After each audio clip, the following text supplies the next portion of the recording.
Welcome back, guys. Welcome back to the VDC space. So today it's going to be a short tutorial, thorough short tutorial. I passed this pedestrian bridge yesterday, so I thought it would be interesting for me to model a bridge deck with this half joint. So yeah, I thought that might be interesting. So in this tutorial, we're just going to use a simple structural framing template, and then we're just going to model our profile, and then we're going to use extrusions to place these half joints. Now, before I get started, I would like to ask you guys to please subscribe to the channel if you are new. If you already subscribed, hit that notification button because I upload BIM modeling tutorials 3 times every week. I cover different topics, as you can see on my playlist. Now, without further ado, let's jump into Revit. So like I said, first thing, just open up a new construction template. And you're gonna go to file, and then you're gonna go to new and say family. And in this instance, we're gonna use metric structural framing, beams and braces. Say open. So we're just gonna remove this extrusion, these extra reference planes, this line, these reference planes. We're gonna change the length to 12,000 millimeters. Let's extend this reference plane, lock it again, and then you're going to go to the left elevation to model your profile. So we're going to go to create extrusion, set our reference to reference plane left, and say OK. Start from this point, take it to the left by 1,000 millimeters. Essentially, this is a pedestrian bridge.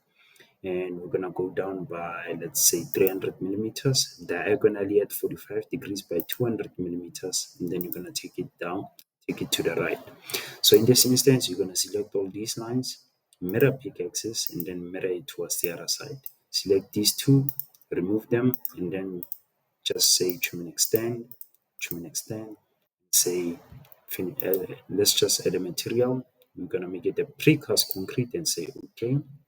And say finish edit mode, go to the reference level, and then you're going to join it towards this side, lock it against this reference plane so that you can move it, and then lock it against this reference plane so that you can control its length. And now we're going to go to the front elevation. So on the front elevation, we're going to go to create and say void forms, void extrusion, set our reference to reference plane center, front or back, and say OK. And then in this instance, we're going to start with our half joint. So 200 millimeter offset from the middle reference plane, you're going to take it down. Actually, before that, let's just draw a random line right in the middle, like this. And then you're going to go to your lines again, and then offset it by 200 millimeter from the reference plane, and then take it down by this amount. And then you're going to offset this by 400, and then you're going to take it down like this. So you're going to say trim and extend, trim and extend. In this instance, you're going to say pick lines, set the offset to 50 millimeters, and then you're going to offset it like this. And then you're just going to say trim and extend, and then you're going to join this side, you're going to join it also this side. And then you're going to select this, and you're just going to center this. So essentially, this is 400 millimeters. Oh, so it's 450. Yeah, I think that's fine. And you're just going to select the random line and set the offset to equals to 450 divided by 2, which is going to give you 225. And then you're just going to draw a line right in the middle like this.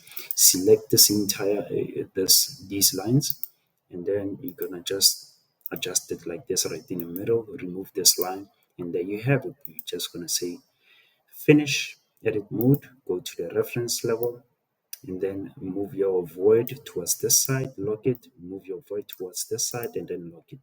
And then when you open up the 3D view, set this to fine, set this to realistic.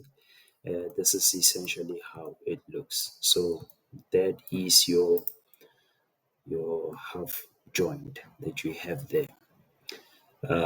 So we're going to load this in. So we're just going to load it into our project, and we're going to place it. So let's see how it looks. So essentially that length is 12,000. Let's make it 30,000 and see where that half joint is based. As you can see, this is where the half joint is based. It's still in the middle, so it's very much constrained. So let's try something else.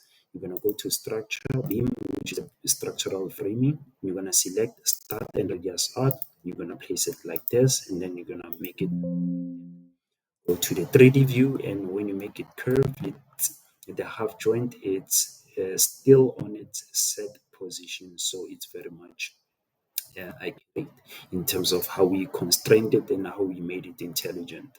So reference planes are very much important in your family. So pay much attention to them.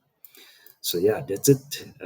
I'm gonna cover this on my membership tier, which is the BIM specialist. So I'm certainly gonna model this pedestrian bridge. So make sure you join my membership on YouTube. There are different tiers that can suit your different needs. We covered this precast barrier by converting PDF details into a 3D family using these standards. So membership involves very much interesting tutorials. So make sure you join it if you can. No pressure from my side. I will still be uploading videos for the public. So yeah, that's it. Thank you guys for watching, and I hope you enjoyed this short tutorial, and I hope you have a good one. Peace.